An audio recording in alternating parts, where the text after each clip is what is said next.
Also, I want to add to your point that you said before, that I felt like he is too intimate, like he is just coming to my personal place when he was discovering her house, like too intimate.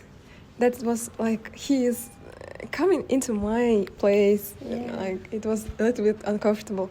Also, yes, about the Irnerio, we uncovered that he is making objects from these books. Yes. And he is taking the books from Ludmila because she has lots of them. And also, at this moment, we can see the jealousy of the reader, who asks, like, apparently you know Ludmila's library by heart. Like, noticing that they are very close. And he says that he loves books. That's so contrasting. Like, he loves books, but he doesn't read them. So the thing that reader wants to do is to gain the trust of Irneria, as he understands that there is something that is happening between them. Do you want? Yes, I just wanted to add, yes, jealousy scene, and I don't trust Irnerio at this moment because I think he's in love with Ludmila, because he seems like he's not interested, but at the same time, why does he come then? And I noticed it because at one point he said, I don't read them, but when Ludmila reads books, I watch her. I noticed that Ludmila allows him to come to her house, to look around and to watch her read. So it means they're very close, like very close, and our character is so far from her. I guess you're right, but our reader is coming closer, a bit late, a bit like he is now in her house. He is known a bit more, and he is knowing that there is some relationships between her and Irneria.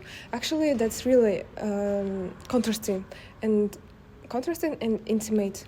You said intimate, but I want to say that this is really contrasting, that he likes the person who is not reading, or who is reading, but he's not reading.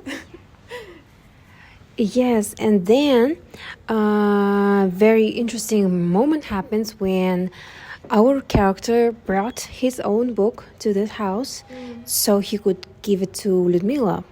But Irnerio takes this book and says, I'm going to use it for my next masterpiece. And our character says, like, no, you cannot touch it because it's mine. I borrowed it from someone and I have to give it back. Just take this book. And he gives him the book, which has the same title, right? The same title. And it was so weird because that Irnerio takes this book and just throws it to one room. And he says it's Marana's books. He was a little bit disgusted. Didn't you feel so? Like, this was a storeroom where they come, and Irnerio, and the book title was like translation by Hermes Marana. That name is known for us. We already know who is this because we've read his letters in previous chapter. So he was like, he was thinking like he is thinking too much about Ludmila when he read the letters, but there is a proof that this is not that way. He felt Ludmila in these letters, and that was the way Marana wanted to depict these letters. And now he is even more jealous.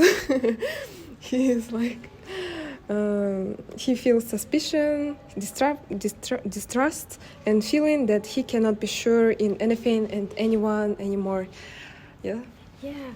Yes, I completely agree. And we're already 15 minutes. Oh my God. Okay.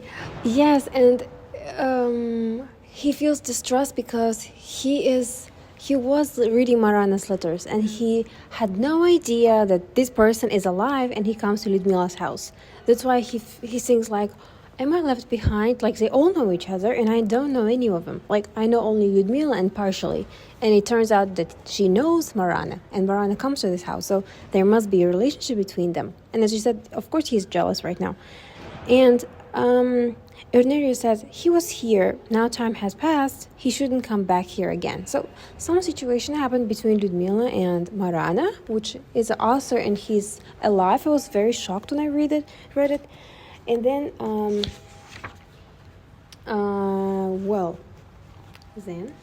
Then, of course, the reader wants to know more about their relationships, and because is there a chance that he can be back? And this moment, Irnaria says that Ludmila, she ran away. She was the first who got out of these relationships, and then he went. At this moment, the reader felt like because there is no risks that he will be back and take her again away. And he's also Irnerio mentions that she would leave once more to Switzerland, and the reader asks, like, is there another man? And interestingly, yes, there is a thriller guy, Silas Flannery, whose book the reader is taken with him all this way. At this moment, Ludmila enters. Yes? Yes. And like, Ludmila knows all these authors. Maybe Ludmila writes books herself too. Like, she knows everyone. I thought, like, she knows everyone, and that's why our reader is like, he's not aware of what is happening. Yes, Ludmila enters, and then there's conversation happens, and suddenly the Irnerio just disappears, so he doesn't talk to her. She says he just comes and goes without talking to me, and it's like a usual thing. And they start drinking tea, and there was a jealousy scene that he says, so people come around to your house just like your friends. She says, are you like jealous? If yes, let's not start here. And she just says it with a certainty, and I thought, well, now she's friend-zoning him.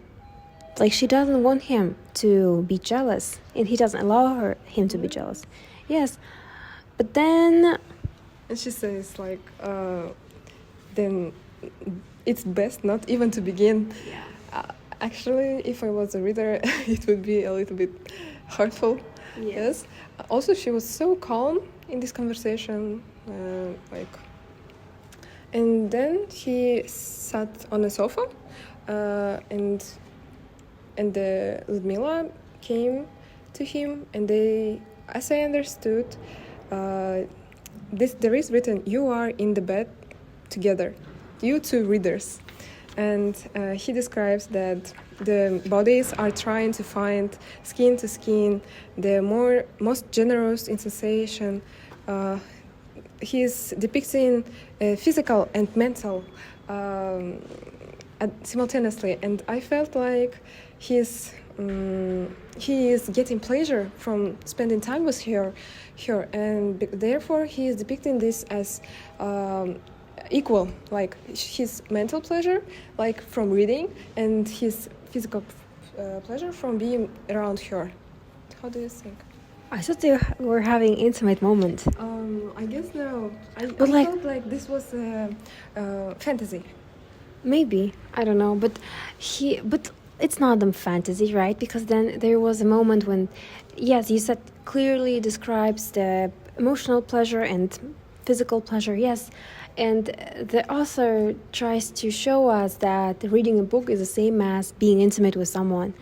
And he says, like, it's the same, like you discover someone just like you discover the book, you open the pages just like you. And it was very interesting and uncomfortable to read because... And then there was a saying that next morning you will wake up. You can wake up as nothing, like as nothing happened. Just put on your lamps and go back to your own readings, each one to his own. And he actually goes to his reading, and now we start our next story. Yes, next story, which is called In a Network of Lines That Intersect.